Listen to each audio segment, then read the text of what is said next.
Hi friends, ఎలా ఉన్నారు? ఇప్పుడు మేము చేసేది గేట్, మెయిన్ గేట్ సైజ్ వచ్చేసి 5 ఫీట్ బై 5 ఫీట్. దీంట్లో లేటెస్ట్గా మనం చేసేది ఏంటంటే కొత్తగా ఇది హెచ్పిఎల్ షీట్ అన్నమాట. హెచ్పిఎల్ షీట్ అంటే ఈ షీట్ గురించి చెప్తాను వినండి. ఇది fire proof, water proof, dust proof and ఇంకోటి ఏంటంటే ఇది చెదరబట్టడం అలాంటివి ఏంటి ఏమి ఉండదు. ఇది లైఫ్ టైం లాగా ఉంటుంది.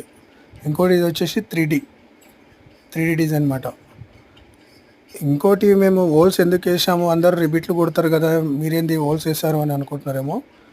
మేము వేసింది స్టెయిన్లెస్ స్టీల్ అన్నమాట. దాంట్లో ఇంకోటి బోల్ట్స్ కావాలి. మేము వాడింది ఎల్ఎన్సిఎస్కే బోల్ట్స్ మాత్రం. చాలా కస్టమర్ చూసి చాలా హ్యాపీగా ఫీల్ అయ్యాడు.